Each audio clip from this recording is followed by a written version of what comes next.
10 months away felt like a decade, and yet nothing could have prepared me for how much had changed. My name is Nathan Calder. I'm 38 years old, born and raised in Addison County, Vermont. I'd been flying supply planes across the Himalayas and parts of rural Southeast Asia, places where the terrain looked like another planet. But home? That was supposed to stay the same.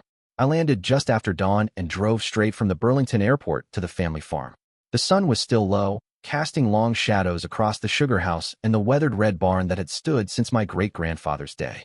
It was mid-October, peak season, and the scent of wood smoke and sap should have made me feel like I never left. Gregory, my grandfather, had always been the backbone of our maple farm. He was in his 80s now, a little slower, but sharp as ever. At least, that's what I hoped. I parked next to his old Chevy and walked toward the workshop. The door creaked open like it always had, and there he was, sort of. He sat hunched over an old desk, frowning at a stack of papers. "Gramps," I said softly. He looked up, smiled, and stood slowly. "Nate," he said, gripping my hand tightly. "Thought you'd show up next week." I pushed the schedule. Had to get home. We talked for a bit. Or rather, he did, telling me about the new taps, the workers, the deer that ate half the saplings by the west fence. I nodded, smiled, let him ramble. Then I noticed the papers on the desk. They weren't just old receipts or farm orders. They were legal documents, recent ones, with the Calder Maple Corporation letterhead. I scanned through them, heart dropping. There it was, a restructuring agreement. Notarized. Filed. My grandfather's role changed to honorary founder, with no managerial responsibility. And the new primary manager? Sienna Langley. Sienna. My fiancée. My chest tightened. I hadn't even told her I was coming home early. I hadn't mentioned my change of schedule to anyone, not even Gregory. But there her name was, in bold print, signed and initialed. I was still staring at the signature when the door opened behind me. "There you are," Sienna said, stepping in with a smile and a paper bag in her hand. "Figured I'd find you snooping around the office." I turned around slowly, plastering on a smile I didn't feel. "Just catching up on things." She kissed my cheek and handed Gregory the bag. "I brought you that cinnamon bread you like." Then she turned back to me. "I had to reorganize the finances while you were gone," she said casually. "The whole system was a mess. We needed structure." I nodded slowly. "Right. Of course." But something deep inside me twisted. It wasn't just the paperwork. It was the way she said it. Like she had been waiting for me to find out. Like it was already too late. And as she smiled and talked about the farm's new direction, all I could think was, something's not right here. Something was very wrong. I spent most of that day trying to pretend like things were normal. After breakfast, I helped Gregory fix a sagging gate by the equipment shed. He talked the whole time. Or tried to. His words trailed off a lot, and more than once he asked me the same question twice within an hour. I didn't say anything. I just nodded, smiled, and kept working. "You remember that young guy who used to help during harvest?" he asked while we hammered a support beam back into place. "Which one?" "The one with the crooked eye? Danny? David? Derek?" "Yeah, that's the one," he said, then paused. "Whatever happened to him?" "He moved to Bar last year. Runs a mechanic shop now." "Right, right." Gregory nodded, then went quiet again. I'd seen him forget names before, but not like this. Not back-to-back like that. And not stuff he used to know cold. Later in the afternoon, I walked up to the main house.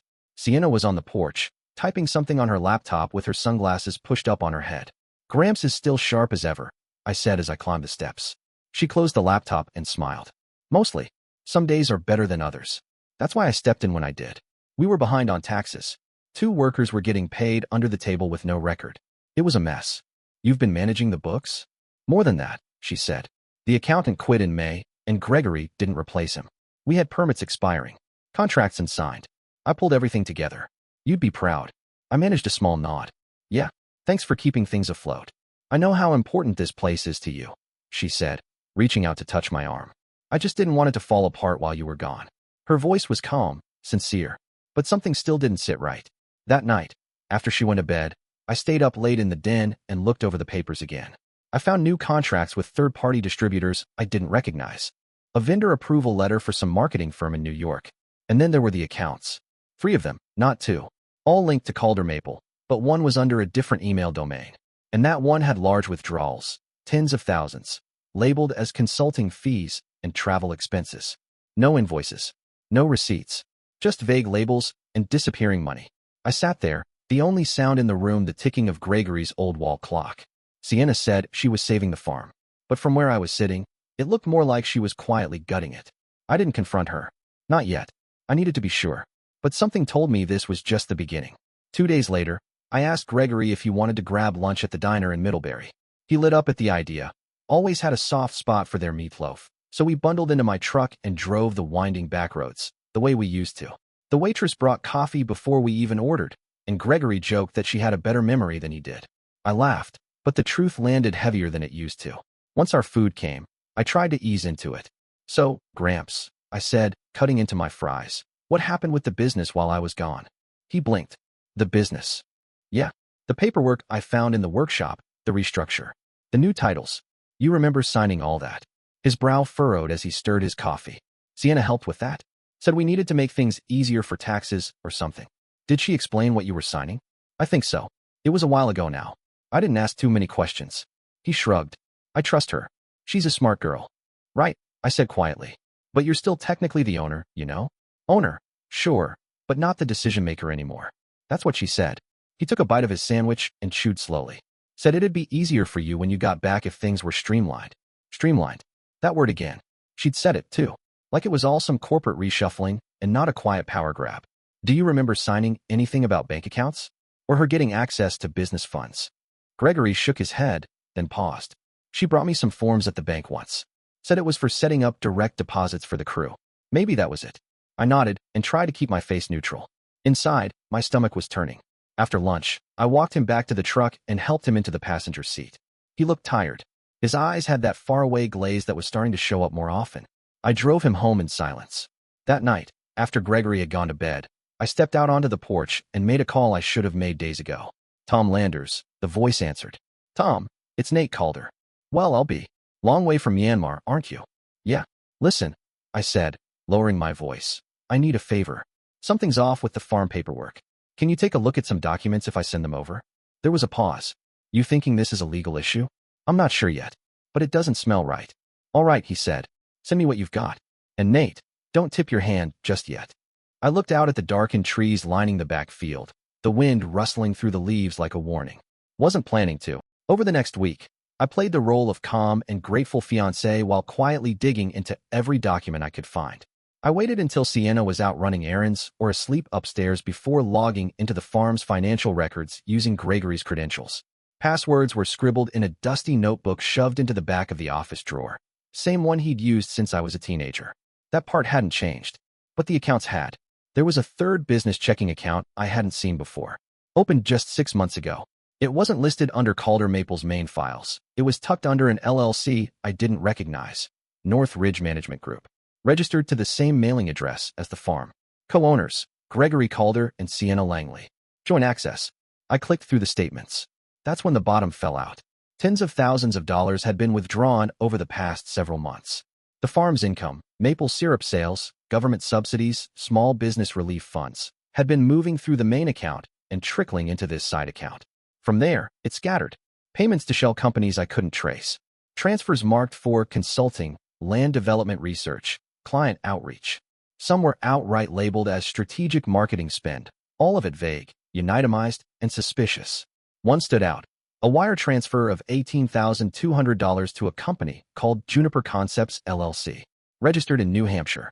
When I searched for the name, the only listing that came up was a P.O. box and a now-defunct website. Nothing else. I printed everything and sent it to Tom, my attorney friend, through a secure folder. He texted me 2 hours later. "This is bad, Nate. And deliberate. You're looking at premeditated siphoning. She's laundering it through fake vendors." The word laundering made my chest tighten. I waited until late that night to sit with Gregory again. He was in the den, staring at an old Western movie, but not really watching it. I sat beside him and kept my voice low. "Gramps, you remember signing anything with Sienna for a new business?" He squinted. "You mean the Northridge thing?" I nodded. "She said it was to make things smoother. Said it was too much for the old system to keep up with." "Did you understand what it was for?" He shook his head. "Not really. She brought the papers. Highlighted where I needed to sign. Seemed important. Did you ever see the money moving around?" He gave a tired shrug. "She said we were reinvesting in the farm. Improvements. You know, future stuff." There it was. He didn't know. He didn't understand that she'd been quietly bleeding the business dry. That she'd taken the trust he'd built over a lifetime and repackaged it into something she could control and ultimately exploit. I sat there a long time after he'd nodded off, listening to the wind whistle against the windows and wondering how long she'd been planning this. Months? A year? Sienna had always been ambitious. But now I saw it for what it really was, not drive, not passion, not dedication. It was cold calculation. And my family's legacy was the price. 2 days later, Sienna suggested we go out for a celebration dinner. She picked a sleek new place on the outskirts of Burlington, the kind with a wine menu thicker than the Bible and valet-only parking. I wore a dress shirt she'd picked out months ago, the one she said made me look respectably in charge. I figured I'd play the part. She clinked her glass against mine over the appetizer course. To the future, she said, smiling wide. Big things coming. I forced a grin and nodded. To the future. Sienna leaned forward, voice soft, like she was letting me in on something sacred. So, I've been talking to some folks about the back acres. You know the ones past the stone wall? Not the best for tapping anymore. I knew the land she meant, almost 10 acres that had been left semi-wild on purpose. Gregory always said it was part of the charm, something to leave untouched. What about them? I asked. There's potential, she said, reaching for her phone. She pulled up a rendering clean rows of boutique cabins, a main lodge, parking. It could be a huge opportunity. Vacation rentals. Maple tourism. I've already met with a developer. They're very interested. I stared at the glowing screen, not speaking. And she added, sipping her wine, I think it's time we talk about a more comfortable situation for Gregory. There's a luxury retirement village just outside Montpelier. He'd be cared for full-time. Safe. Comfortable. She said it casually, like it wasn't a gut punch. Gregory would hate that, I said slowly. He wouldn't know the difference, she replied. Not anymore. That was it. That was the line she crossed. Not the money. Not the land. It was talking about my grandfather like he was already gone. I nodded slowly and let out a small laugh. You've really thought it all through. I have, she said, smiling again. With your flying career slowing down, it's the perfect time for us to build something together. I lifted my glass again and tapped it gently against hers. Then we'll build it right, I said. But inside, I was already tearing down every piece of the structure she'd tried to build. She didn't know I had already called a neurologist. That I had farm employees quietly gathering statements. That I had frozen Gregory's secondary accounts that morning. No, she didn't know any of it. And for now, I'd keep it that way. The next week was a blur of quiet preparation. First, I scheduled a neurologist appointment for Gregory. I told him it was just a routine checkup, standard stuff, I said. He didn't argue. He never really did anymore. The appointment was with Dr. Moretti in Rutland, someone Tom had recommended, known for working with elder patients in complex estate cases. The results didn't take long. Early-stage Alzheimer's, likely developing over the past year. Not surprising, but still hard to hear. The doctor said Gregory had significant cognitive decline in short-term memory and executive function, the kind of impairment that could have made him sign just about anything without fully grasping the consequences. I left the clinic that day with a sinking heart and a folder of documentation. On the drive home, I called Tom. She used his condition to push this through, I said. She did more than that, Tom replied. She leveraged his name while systematically stripping his power. That's elder exploitation, Nate. With the medical evidence, it's provable. Next, I started talking to the workers, casually at first. I found Devin, one of the seasonal tapline guys, in the tool shed, refilling propane tanks. He was always a quiet guy, kept to himself. Hey, I said. Back when Sienna started managing things, did anything feel off to you? He hesitated. Not my place, really. I nodded. Totally get it.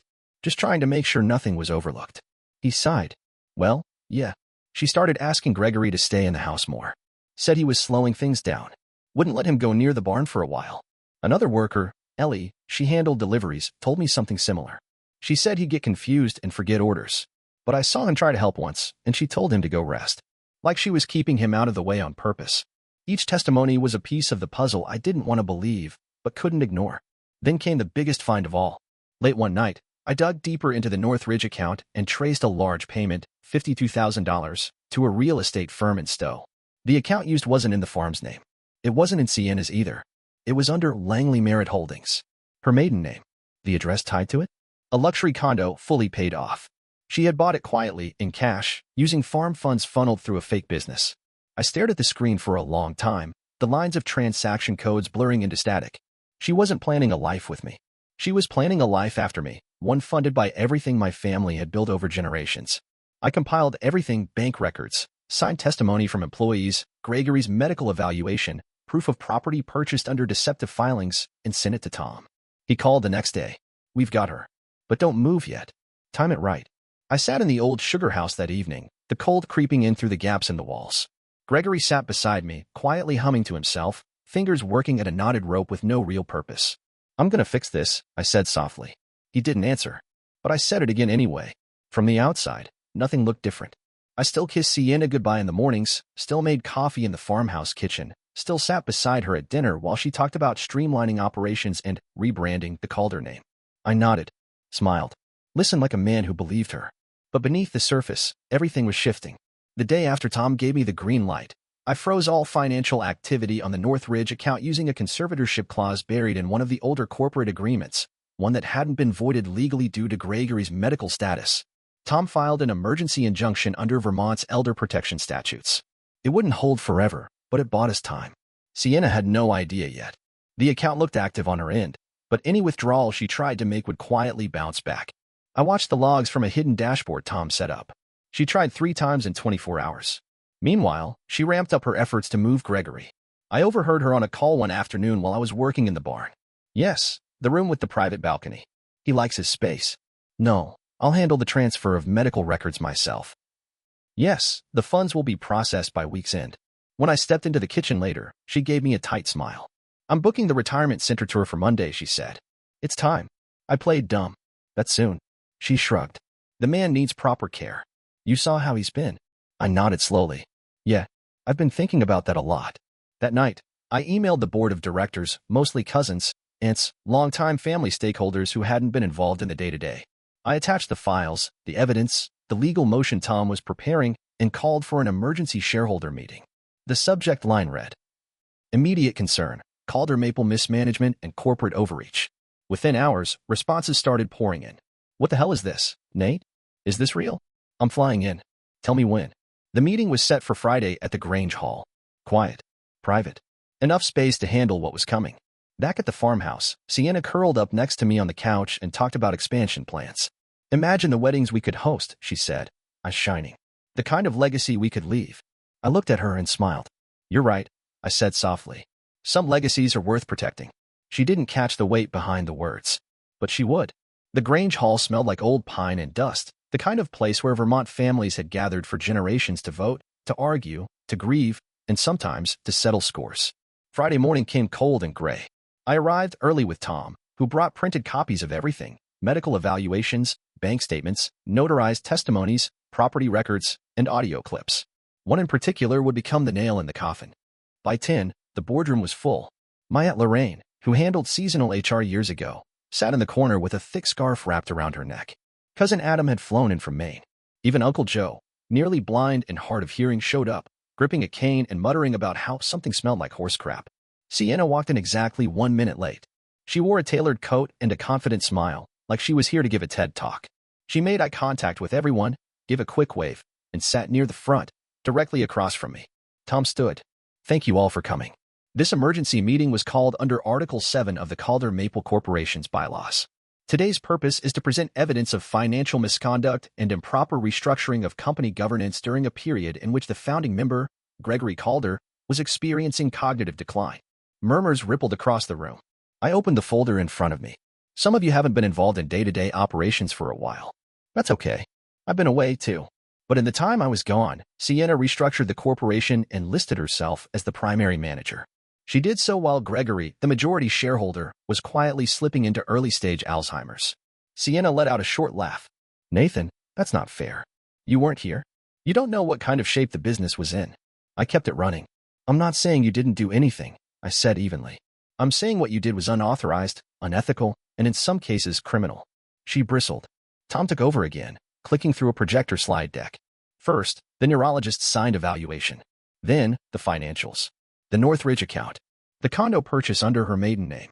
Then came a series of testimonies from farmhands, some recorded, others transcribed. And finally, the recording. I got this 2 weeks ago, I said. During a meeting Sienna held with a developer. She thought she was pitching a proposal.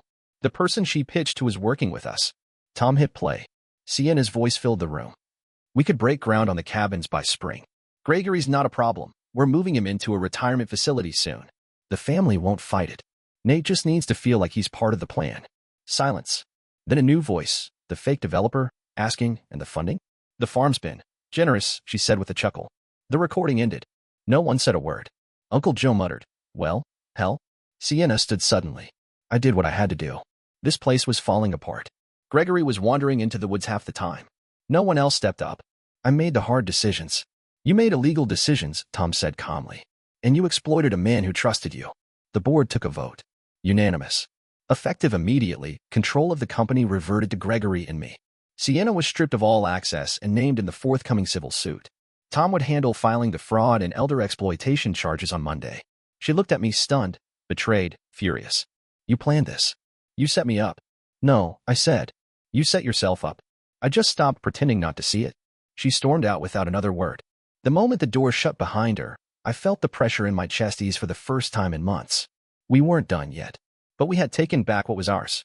The first morning after the vote, I walked into the sugar house just as the sun crested over the eastern ridge.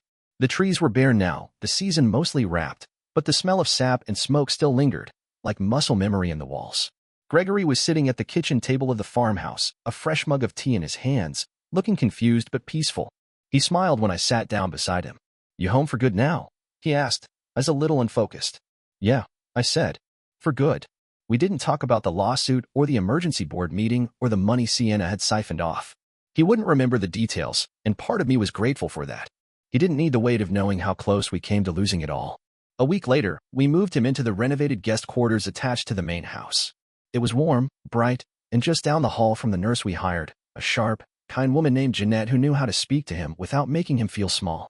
I told him it was just temporary. He didn't argue. I think some part of him understood what was happening, even if he couldn't put words to it anymore. After that, I got to work restructuring the farm the right way. No more single-point control. No more loopholes or hidden LLCs. I called in my cousins, the ones who'd stuck around, who'd always helped during peak season without asking for credit. We formed a new board of management, divided responsibilities, and implemented safeguards Gregory never needed, but I now understood were essential. We brought back employees who had left under Sienna's rule. We canceled the commercial cabin project, and we kept the back acres just the way they were, wild and untouched, the way Gregory always said they should be. The civil suit against Sienna moved forward. She skipped town before the first hearing, but it didn't matter. The legal wheels were turning, and the condo she bought in Stowe was frozen under a court order. Her name became a footnote in the business records, and a warning for anyone who'd come after us with a smile and a plan. One quiet evening, I sat on the porch while Gregory dozed in a rocking chair beside me. The trees rustled in the wind, and the sky burned orange with the last light of day. I thought about what we almost lost and what we still had. Not just the land, not just the syrup or the barns or the business, but the values Gregory raised us on: honesty, loyalty, and the kind of slow-burning strength that doesn't make noise, but endures. I looked out across the fields and felt it for the first time in months. Peace.